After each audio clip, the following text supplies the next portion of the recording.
Gadis itu hanya mencium sebentar teman laki-lakinya. Perut gadis itu tiba-tiba membesar. Dia tiba-tiba hamil dalam sekejap. Dan dia akan segera melahirkan. Tidak lama kemudian, gadis itu melahirkan seorang bayi di tempat. Penonton di sekitarnya terkejut. Terutama teman laki-laki yang menjadi ayah dalam sekejap. Ternyata ciuman bisa membuat hamil. Semuanya terlalu aneh. Yang lebih aneh lagi, pada hari yang sama ini, ada 43 gadis di seluruh dunia. Semuanya pada waktu yang sama. Hamil dan melahirkan dalam sekejap. Seorang miliarder mendengar kabar ini. Dan mulai mencari tahu keberadaan bayi-bayi anugerah ini. Karena anak-anak ini dilahirkan dengan kekuatan super. Dan tidak semua orang menyambut kedatangan tiba-tiba dari kehidupan ini. Berapa banyak tiket yang kamu butuhkan? Dengan kekuatan uang ajaib, miliarder berhasil mengadopsi 7 bayi. Dia menyediakan pengasuh khusus untuk setiap anak. Dia bahkan memberi mereka nama yang keren. 1, 2, 3, 4, 5, 6, 7. Tujuan orang kaya adalah untuk membesarkan 7 bersaudara labu miliknya sendiri. Dia bahkan untuk mereka. Dia secara khusus membuat ibu robot yang sempurna. Dan kera pelayan yang setia dan ramah. Bertanggung jawab atas kehidupan sehari-hari mereka. Namun dia terus sibuk dengan pekerjaannya sendiri. Meskipun anak-anak ingin mengucapkan selamat malam sebelum tidur, ayahnya tidak peduli dan tidak pernah merespons. Dia mulai meneliti kekuatan super 7 bersaudara siang malam. Bahkan gelombang otak mereka saat tidur harus dimonitor. Ini menyebabkan jarak di antara 7 bersaudara. Namun tidak lama kemudian, penelitian ayahnya membuahkan hasil. Kekuatan super mereka mulai terungkap perlahan-lahan. Si sulung memiliki kekuatan luar biasa. Si kedua bisa mengendalikan pisau terbang. Berbagi tanpa terlihat. 3 yang lebih hebat. Begitu dia membuka mulut, orang yang mendengarnya akan mengeksekusi perintahnya tanpa syarat. Sungguh patuh. 4 lahir dekat dengan hantu. Dia yang bisa melihat entitas spiritual. Bahkan bisa memanggil arwah untuk bertarung untuknya. Dan dia juga memiliki tubuh yang abadi. Tapi ironisnya, dia sangat takut pada hantu. Pernah ketakutan hingga kehilangan akal. Kemampuan 5 bahkan lebih luar biasa. Dia bisa dengan bebas melintasi waktu dan ruang. Benar-benar bisa menghilang tanpa jejak. 6 bisa berubah wujud. Berubah menjadi monster tentakel. Kekuatan serangannya luar biasa. Hanya 7 adalah seorang mugle. Biasa-biasa saja seperti orang tak terlihat. Dengan cepat di bawah bimbingan ayah. Beberapa orang menyelesaikan tugas pertama dengan cemerlang. Berhasil menyelamatkan para sandera yang diculik oleh perampok. Ini membuat mereka mendadak terkenal. Akademi Payung pun didirikan. Ayah merasa bangga dengan hal ini. Padahal dia mengadopsi 7 orang. Dia hanya mengakui ada 6 orang di luar. Dia mencatatkan simbol payung yang sama untuk ke-6 orang ini. Sebagai simbol identitas Akademi Payung.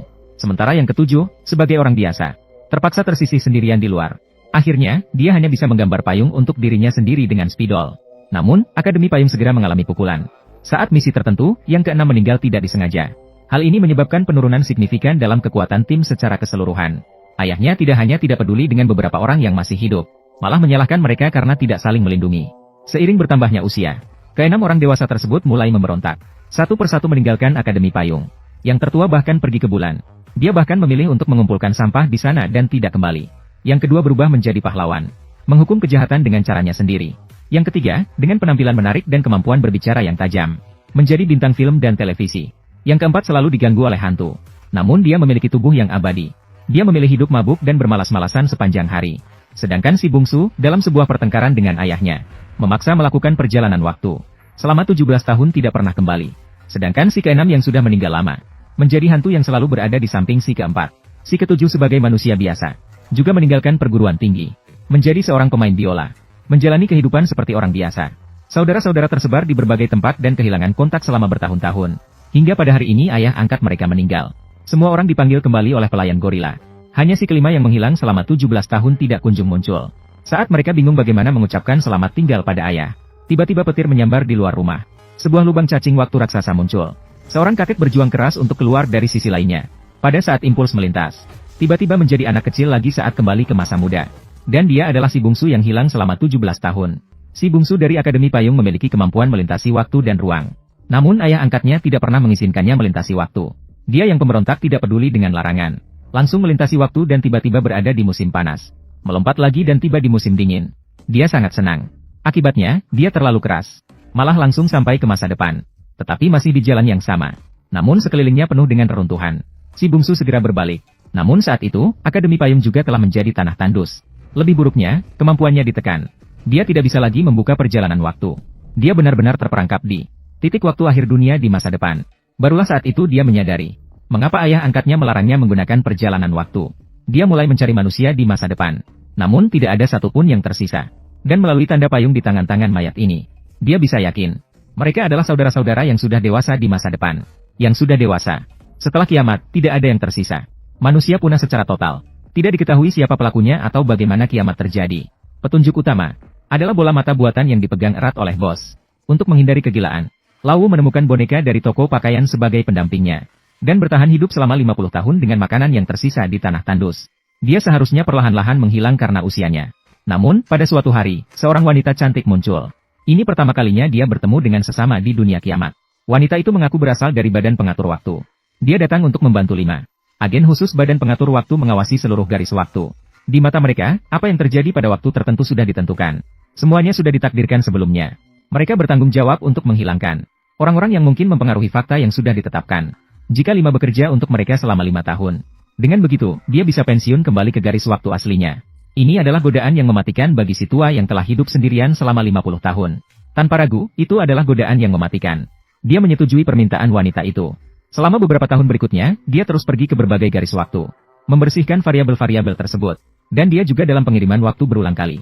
Mengumpulkan koordinat yang cukup. Dalam misi terakhirnya untuk membunuh presiden setelah Z. Dia dengan berani melanggar janji. Dengan menggunakan koordinat yang dikumpulkannya sendiri. Memaksa membuka lubang cacing waktu. Dan kemudian di bawah pandangan saudara-saudaranya. Melintasi lubang cacing menuju 17 tahun setelah dia menghilang. Dan dia yang semula tua tiba-tiba kembali ke usia sebelumnya saat melintasi waktu. Kembali ke usia sebelum melintas. Beberapa orang terpaku melihat si tua yang tiba-tiba kembali. Untuk sementara waktu, mereka masih tidak percaya. Namun, di dalam tubuh berusia 13 tahun ini, ternyata terdapat jiwa berusia 58 tahun. Lau mengambil koran di tangannya. Baginya, kematian ayah angkatnya tidak mengejutkan. Karena dia sudah melihat semuanya di koran masa depan. Sampai saat ini, semua anggota Akademi Payung sudah berkumpul. Keesokan harinya, dipandu oleh pelayan gorila.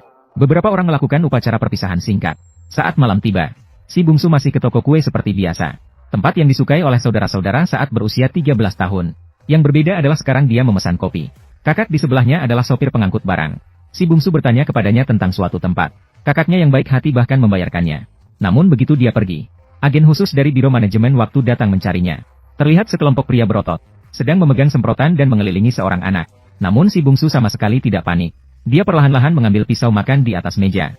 Dengan satu gerakan cepat, dia menusuk salah satu dari mereka. Anak-anak nakal ini. Pemburuan dimulai. Agen-agen segera menyerang dengan penuh kekuatan. Namun pada saat itu, si bungsu sudah melarikan diri keluar rumah dengan cepat. Dia seperti elang. Dia berjalan-jalan dengan beberapa anak ayam. Peluru sama sekali tidak bisa mengenainya. Dia bergerak melalui ruang. Satu persatu menjatuhkan mereka. Dalam sekejap, tidak ada agen khusus dari Lembaga Manajemen Waktu yang selamat. Setelah selesai, dia mengambil pisau. Langsung menusuk lengan dan mengeluarkan chip pelacakan di dalamnya. Sebelum pergi, dia sembarangan melemparkannya di tepi saluran air. Karena dia telah kembali. Maka harus menghentikan kiamat. Si Lima melihat petunjuk Wei di dunia kiamat. Menemukan perusahaan pembuat di belakangnya. Dia segera pergi ke perusahaan ini. Namun ketika dia bertanya tentang pemilik mata palsu, dokter utama menolak untuk mengungkapkan privasi klien. Bahkan kegelisahan si Lima tidak berguna.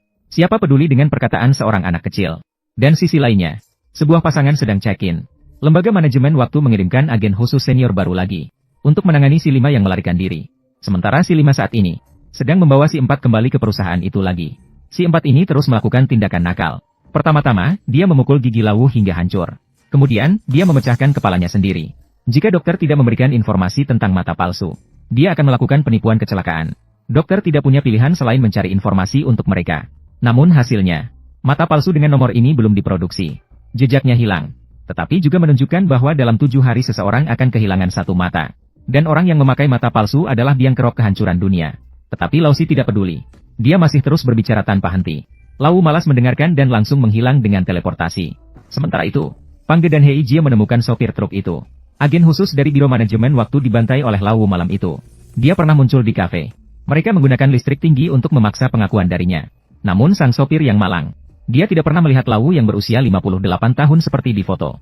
Ketika mereka mendengar bahwa malam itu hanya ada satu anak kecil, mereka langsung menjadi diam. Apakah nomor 5 menjadi muda kembali saat melakukan perjalanan waktu? Dan Lau di sisi lain, tiba-tiba muncul di sebuah toko pakaian.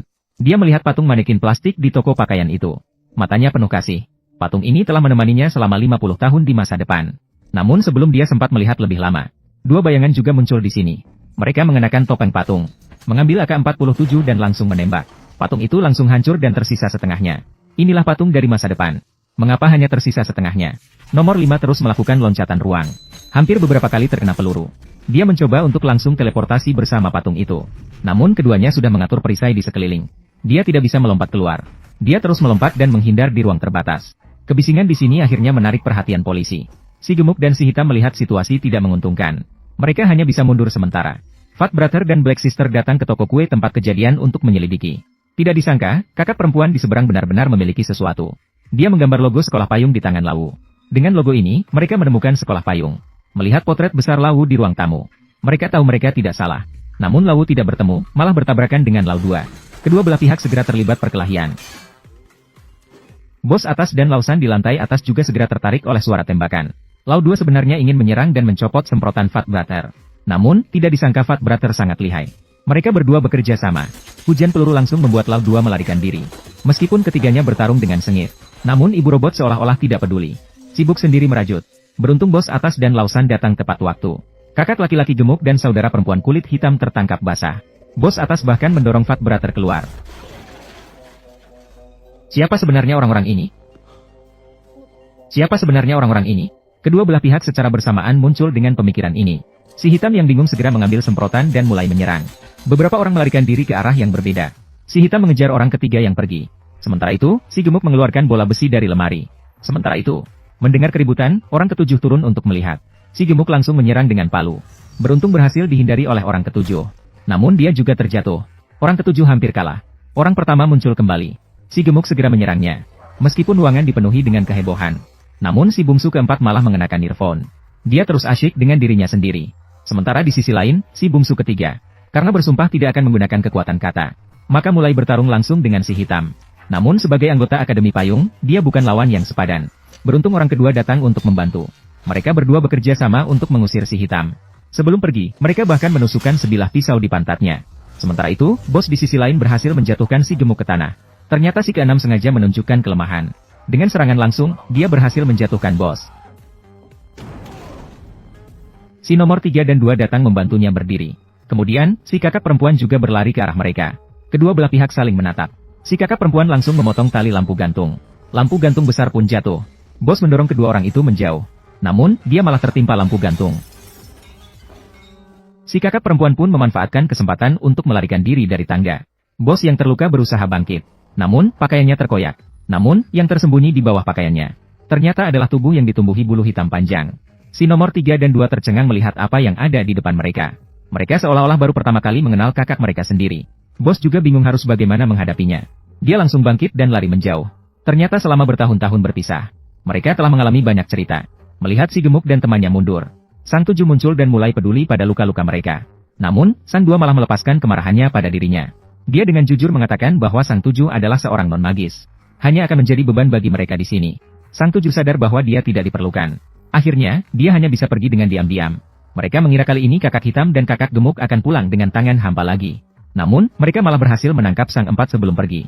Sementara Sang 5, yang terlibat langsung, masih bersembunyi di tempat pembuat bola mata itu. Karena hanya tinggal 6 hari menuju akhir dunia. Dan alasan Sang pertama berubah menjadi seperti ini. Harus dimulai dari sebuah misi. Pada saat itu, Akademi Payung sudah bubar. Karena sikap dingin ayah angkat mereka setiap hari. Saudara-saudara mereka satu persatu pergi. Menyisakan Sang pertama seorang diri. Suatu senjata biokimia yang tidak diketahui tiba-tiba bocor. Ayah angkat mengirimnya untuk menanganinya. Ketika dia kembali, dia sudah dalam kondisi sekarat. Untuk menyelamatkan anak-anaknya, ayah angkat mengambil serum dari pelayan gorila. Cairan disuntikkan ke tubuh bos. Bos yang hampir mati diselamatkan oleh gen simpanse. Berhasil diselamatkan dan hidup kembali. Tubuhnya menjadi lebih kuat dari sebelumnya. Namun efek sampingnya adalah tubuhnya tumbuh bulu panjang. Dia berubah menjadi monster setengah manusia setengah binatang. Bos jelas tidak bisa menerima perubahan ini.